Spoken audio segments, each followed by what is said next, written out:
The sea had lost its color long before the ferry reached Carrack Isle. What little light remained of the day seeped away, turning the channels between rock stacks into pools of iron, while a wind like torn linen worried the rigging above our heads. There were 5 of us on that boat: myself, Vivienne, and Gareth Sinclair, newly married, though already quarreling, the taciturn fisherman Dougal Kerr, and a priest named Father Brennan, who clutched a tin suitcase as though it held his last confession. The captain dropped anchor well short of the pier, shouting that the swells were too steep to risk drawing closer. We had no choice but to wade in, surf biting at our thighs, suitcases held aloft, until the boards of the quay shuddered under our boots. Waiting beneath a rank lamp, his oilskin flapping like the wings of some wet crow, stood Eamon MacLeod, the lighthouse keeper. Even in the poor light, I saw that his beard had turned the color of salt, and that his eyes, one blue, the other filmed gray, blinked, as if the wind itself were a bright torch. "You've cut it fine," he croaked, voice rasping with disuse. "Dusk comes quick here. Best we get you settled, for the tower's lamp takes." None of us understood what he meant, but the promise of a hearth outweighed the strangeness of his greeting. We followed him up a stony serpentine path toward the lighthouse that crowned the island's single headland. Against the bruised sky, the tower looked as though it had grown from the cliff, a white, twisted spine rooted in granite. Around its base hunched a clutch of ancillary buildings, a keeper's cottage, an abandoned signal room, and a stone bothy the size of a kennel. MacLeod ushered us through a warped doorway and into a hall that smelled of kelp fires and whale oil. I study antiquities at St. Andrews, and I had come to the island to catalogue scraps of Pictish carving rumored to lie in the old chapel ruins. The Sinclairs were birders. Dougal hoped to lobby the Maritime Board for permission to fish within restricted waters. Father Brennan said he had business with the dead. We were thrown together by the ferry's once-weekly timetable, united by geography alone. Inside, MacLeod doled out rooms with an almost feverish haste, warning us not to linger in corridors after dark.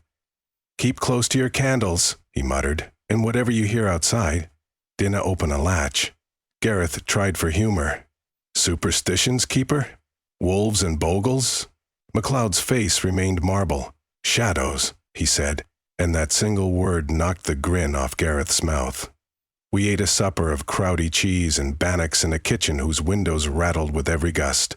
The lighthouse apparatus high above us moaned as its prisms rotated, casting a spill of lemon light across the rafters. Vivian asked our host how long he had tended the light. 43 years, Cumlamis, he answered. I asked for a leave twice, but the commissioners wouldn't have sent another man. None stays long enough. When the meal ended, Father Brennan volunteered to wash the crockery. I lingered by the range, warming the last of the chill from my bones. That was when I noticed the first irregularity. MacLeod's shadow, thrown large behind him by the ceiling lamp, moved a half-second out of time with his body, as though cast by an unseen second self. I blinked, and it realigned, but the taste of metal filled my mouth. I decided the storm had strained my eyes and retired early. Wind clawed the shutters all night, yet I slept. The morning greeted us with a pewter sky and rain like spittle. I hiked to the south cliffs in search of the chapel ruins, discovering only toppled lintels and a graveyard so eroded that crosses lay horizontal in the grass. From the bluff, I saw a single sail vanish eastward. The ferry had already gone. No passage would return until Thursday, 4 nights hence. We reconvened in the keeper's parlor for luncheon. MacLeod seemed less infirm by daylight, though his glances carried a silent hurry. "You must all be gone before the moon turns," he said abruptly. Dougal, who respected only tides, answered, "The next boat's not due for days. Unless you fancy rowing us the 20 miles back, we're marooned." MacLeod's good eye flicked toward the window, where curtains jittered. "Pray the sea calms early, then." Afternoon sagged into evening, with the tired inevitability of a theater curtain. Fog leagues rose from the deep, muffling the gulls, and the tower's beacon lit earlier than I expected, its beam revolving like an accusation. Gareth produced a half bottle of whiskey. We gathered in the sitting room, more for company than celebration. As the first true darkness pressed its face to the panes, Vivian fetched the chess set and challenged the priest. Brennan declined with an anemic smile. He was staring at the walls, or rather at what the walls displayed, a ring of soot silhouettes that looked like men halted mid-stride, arms outstretched. MacLeod caught my eye and shook his head once, sharply, to silence any questions. A little before 10, Gareth rose to fetch more drink. He never reached the kitchen. From the corridor came a scuff, then a sound between a gasp and a gargle. We found him, collapsed by the hat stand, eyes wide, breath a white rattle. No wound marked him, but his skin had the blanch of a drained corpse. Vivian shrieked, kneeling to shake him. Dougal knelt too, fingers at the throat. "Alive," he muttered, "but barely." MacLeod pushed forward, surprisingly strong for his years. "Get him to my bed, bar the shutters, and keep every lamp you own at full flame." Father Brennan whispered a prayer, but his hands trembled so hard the rosary jumped links. We wrestled Gareth into the keeper's room. As we laid him upon a hemp-stuffed mattress, the lighthouse beam swept across the window. In its pallid flash, we saw something impossible. Gareth's shadow remained on the threshold, though his body had crossed the sill. It clung to the floorboards like spilled ink, shape perfect, yet unattached. Then the sweep of the beacon rotated away, and the shape dispersed, dissolving into the ambient murk of the corridor, as though it had dived beneath water. Vivian began keening, a raw animal's sound. MacLeod gripped her shoulders. "Listen to me now, lass. The tower casts more than light. At dusk its shadows come alive. They are hungry for vessels, for beating hearts to slip inside. Your man's spirit still fights, but the thing has leached half his breath. Keep the lamps high, and he might see dawn." Dougal rounded on the keeper. "You knew? Christ above, you knew this evil walk, yet you brought us here?" "I tried to warn ye," MacLeod said, voice cracking like old glass. "Told ye to keep to your rooms. Told the ferry no landings after Michaelmas, but the board cares only for shipping lanes. I'm bound by duty to keep the light trimmed.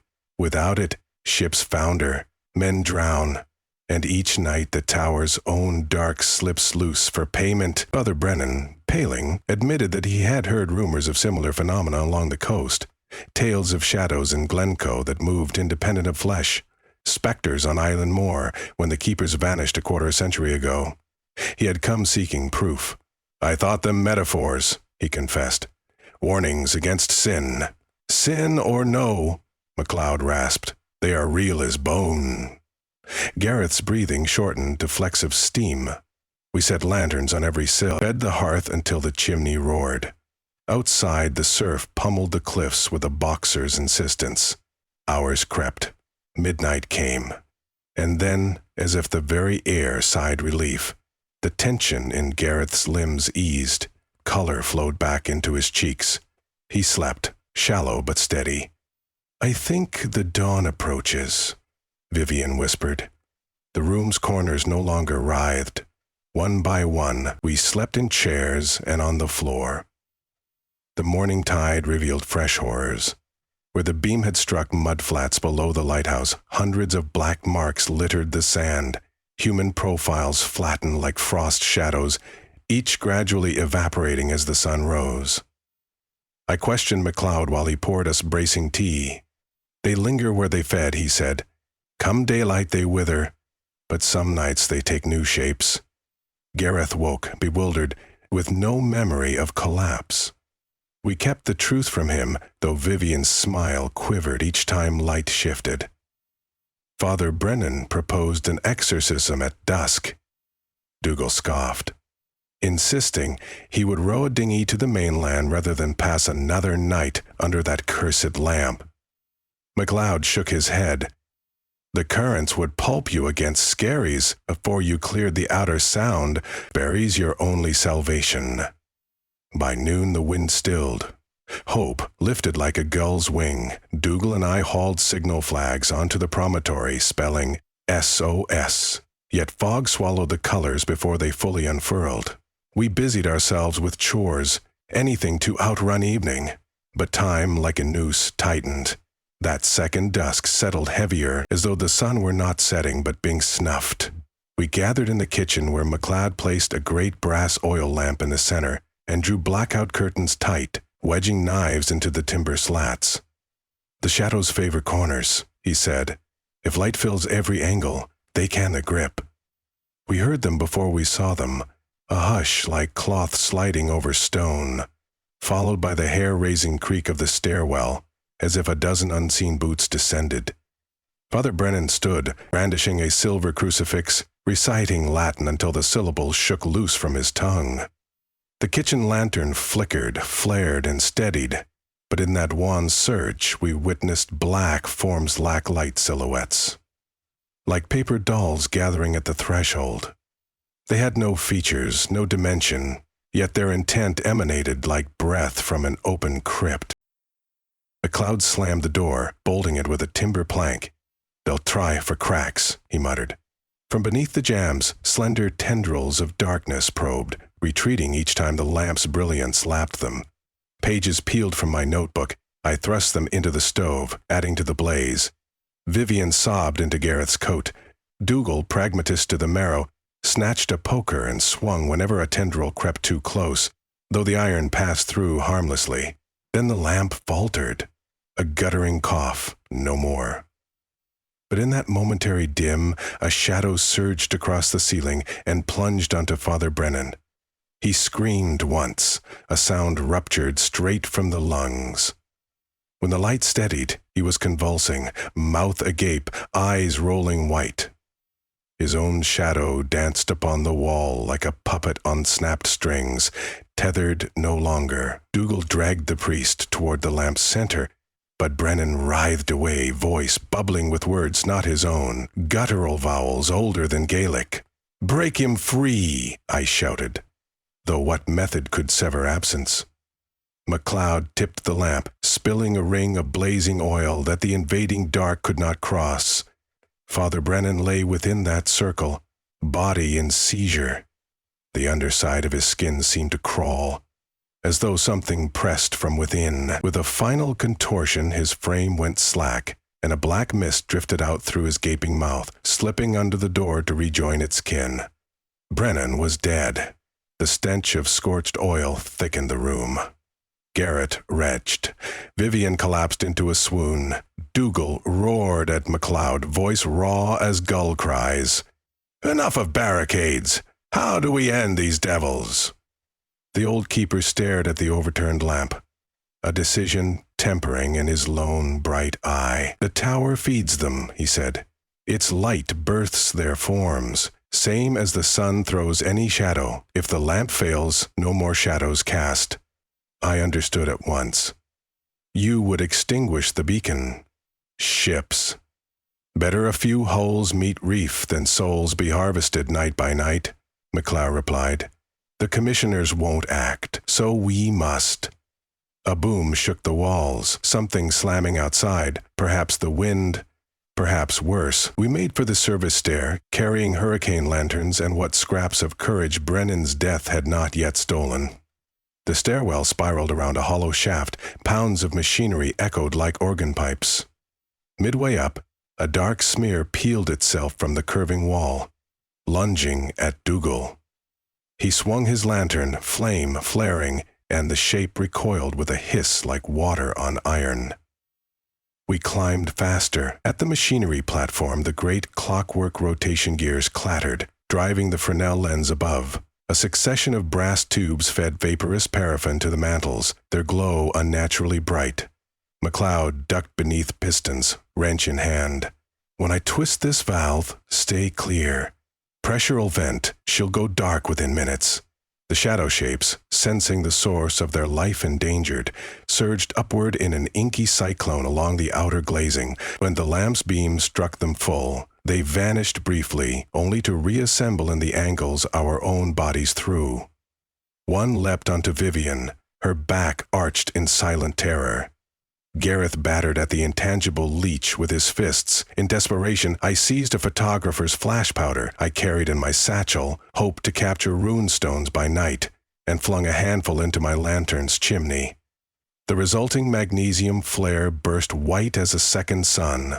In that explosive brilliance, every creeping dark dissolved, screaming in a frequency heard mainly by bone. Vivian slumped free. "Now, keeper," I shouted. MacLeod grunted, threw his weight against the spanner. With a crack like splitting rock, the feed pipe sheared. Liquid fire jetted, then sputtered out as oxygen dwindled. One by one, the mantles winked dark.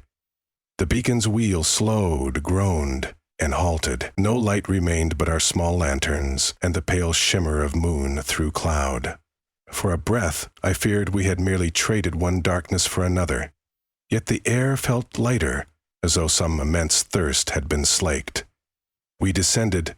The kitchen door now hung open, oil scorch marks drying on the floor. No shadows moved apart from our own. Brendan lay where we had left him, face calm in death. Vivian whispered a prayer borrowed from the priest she had distrusted only yesterday. Outside, the sea thundered unchanging, but an ordinary dark held sway, empty of malice. We spent what remained of night on the beach, feeding a driftwood fire. Whenever flames guttered, Gareth leapt to enlarge them, unwilling to cede completely to night. MacLeod sat apart, watching the extinguished tower. "She was my life," he murmured. "Now she's a tombstone marking all them took." Dawn came garlanded in pink. With first light, a Coast Guard vessel nosed across the sound, drawn by the extinguished beacon and our paltry smoke column. They ferried us to the mainland by noon. Dougal resigned his petition to trawl those waters. Gareth and Vivian returned south, vowing never again to chase rare gulls. I resigned my thesis on Pictish relics in favor of studying folklore that bleeds into fact. As for Eamon MacLeod, the board tried him for gross dereliction. He offered no defense, merely stating, "I kept the deadliest of lights dark." He was found hanged in his cell 6 months later. The coroner noted a puzzling detail. The morning sun shone straight through the barred window. Yet, in photographs of the scene, MacLeod's corpse cast no shadow on the wall behind him.